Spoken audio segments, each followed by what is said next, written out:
Hello there. Welcome to Politics on Sunday. We are reaching you from TVC News Studio in Abuja, the seat of the federal government. My name is Femi Akande. It seems politics ahead of the 2023 general election is getting more and more intense as political forces are beginning to align and pitch tents where their interests will be protected.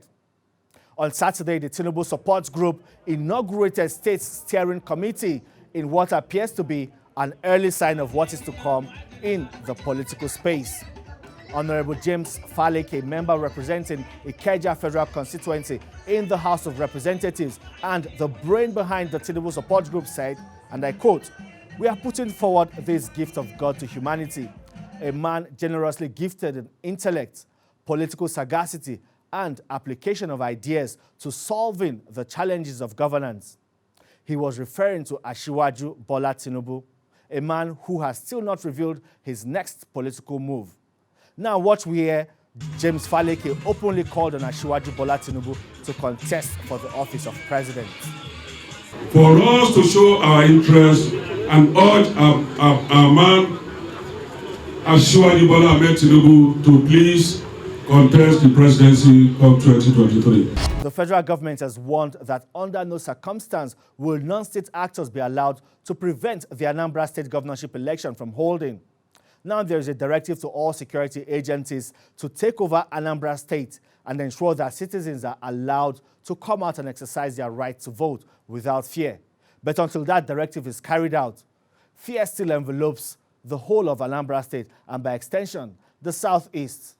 I'll bring you my conversation with Senator Ifeanyi Ubah, governorship candidate of the Young Progressives Party in the November 6th governorship election. He also filed a motion in court seeking to be granted access to leader of the proscribed indigenous people of Biafra, Nnamdi Kanu.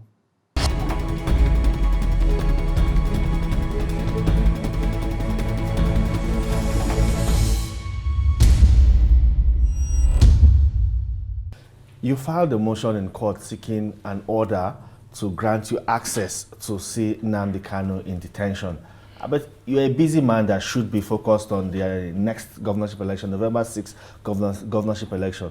Why do you want to see Nnamdi Kanu? Well, you know, I have a constituency that I represent in the National Assembly. And the reason of being a representative of the people is to always carry their wishes, you know, and execute their wishes. And then if my constituency is yearning that I should intervene, I should intervene. I think it's very much important for me to look at the intervention first than the politics in Anambra State. You must have heard many times the use of Anambra State saying that we are not doing much. The politicians are not doing much. We have also met, you know, as a caucus, National Assembly caucus, to discuss and, you know, to find a way of a political solution to this issue, which we are also looking at. But it falls on me to listen to the yearning of my constituents in line with the issue on ground, because the demand is that I should intervene, knowing very well that I have always been intervening in issues that concern Igbo's interest.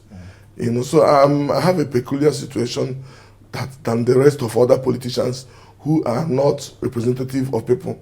So what do you want to tell him if you see him? What would you get out of him? I want to know how he came to Nigeria. What's the circumstances? What are the things that happened? Do you understand? So that when I make a presentation of his case, I'll be presenting it from the facts that I gathered from the horse's mouth, not just from hearsay, you know, things that I am seeing in this social media. I need to talk to him, and he's from my geopolitical zone. Yeah. So that's the reason why. The Attorney General of the Federation has accused him of being responsible for the attack on INEC offices in the Southeast and even some of the government facilities in that region. But I don't know. He may have his own facts, Attorney General. He may have had some video of him doing the attack. So it's up to him to prove. either before the court or to show Nigerians how he was attacking the INEC offices. And for now, he's presumed innocent till being proven to be guilty. Are you worried with the way the federal government is handling this whole prosecution? Do you think that he's not getting a fair trial, or he may not get a fair trial? What's your own view? I have seen the trial of a former president of South Africa, and it wasn't anywhere near what we are having here. Do you understand me? I mean, not giving people access to go to the court, not giving lawyers to go to court, all cases in the court. Court is the last hope of a common man. All cases in court stand down. I mean, it shouldn't. Could it be because Nnamdi Kanu is considered to be a dangerous man?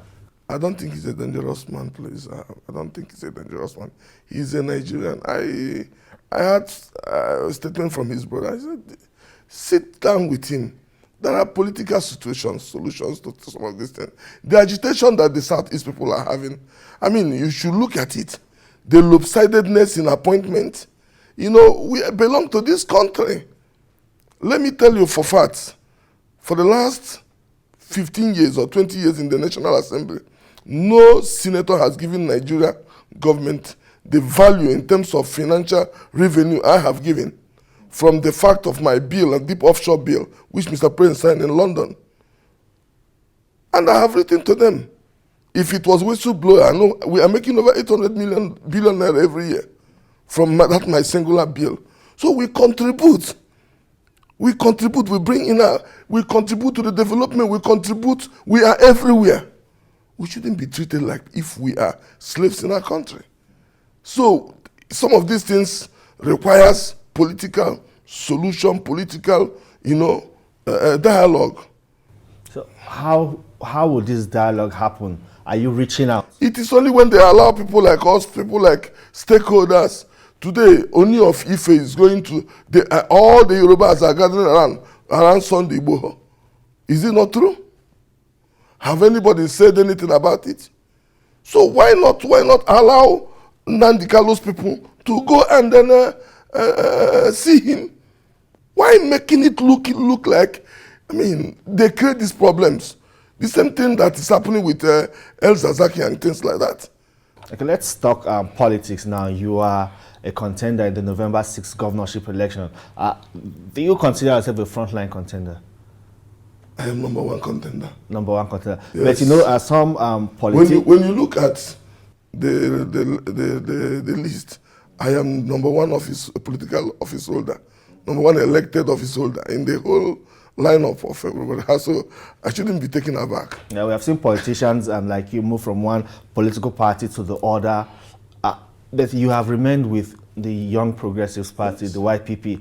And then people are saying, this party is not a strong party. You're going to face the People's Democratic Party, the All Progressives Grand Alliance, the All Progressives Congress. Do you think on this platform of the YPP, you can carry the flag of your party and have a good show at the ballot? Are you a Christian? Are you a Christian? I'm a Christian, but does it matter? Yeah, I just want to ask you, if you're a Christian, you know that David defeated Goliath. He was never expected to pull the string. He did it. I wasn't a political office holder. I came in, I dethroned a two-time senator to the 4th position. And he's also coming up now to contest with me. Yeah, that David. I don't know. We'll look at it. Yes, but again, the situation, there are fears. INEC has said, yes, they are ready to conduct the election. The federal government has said that they will make security available. But the security situation in Anambra State is worrying. What? That is why we want the Nigerian government to look at the Nnamdi Kanu issue. Everything that is happening today is surrounding Nnamdi Kanu. Because people love him, you cannot deny the fact. He's controlling a very strong followership. And when you have things like this, you can only, if you really love Nigeria, if you really love people of this country, you only find a political solution. Especially when the people involved are not rejecting such offer. Every war in this world ends in a table if it must be resolved by dialogue or by war.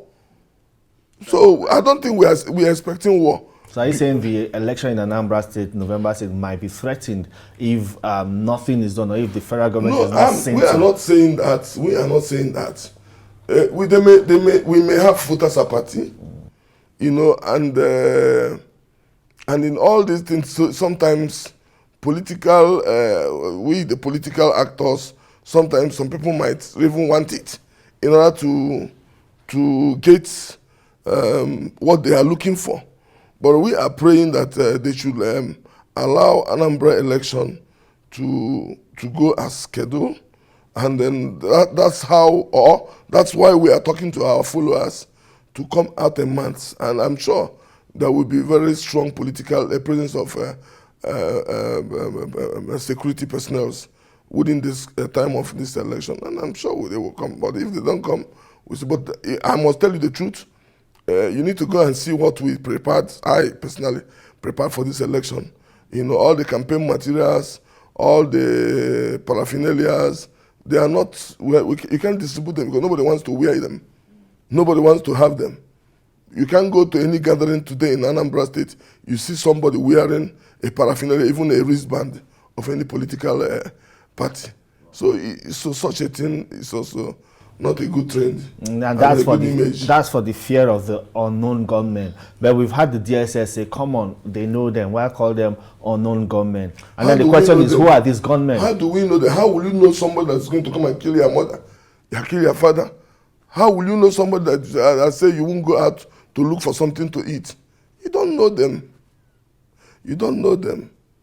You don't know them. And it's not, what they are doing is not good. But at the same time, we need to douse the tension. Just if really we want to work, we want to get these things out of our way, we really need to discuss, we negotiate, we talk. Or then there will be presence of security personnel, because everybody is afraid, because there's no even presence of security personnel where the police stations are almost empty. Everybody's living in fear. How do we people move? If there's no police security personnel in the street, how can you move? And that's why you went to Lagos to campaign, because that video was viral. People saw your campaign trail moving around, and they were wondering, will the election take place in Lagos? I have always been campaigning in Lagos. You see, politics is about psych. It comes with strategy, and on how you deploy. When we in politics, you look at where you have, your base. I'm a Lagos boy, and a lot of Igbos are in Lagos, and they provide a lot of succor for people back home. So if they can come to, let us say, if Mohammed cannot go to Mountain will go to Mohammed. If they cannot come to Southeast, you need to go and plead with them. Please tell your people to vote for us. We are seeking for vote. We are hunting for votes. So if I have my time, I will go to Kano. I will go to Meduguri. There's Igbos everywhere. I will go and ask them to help me.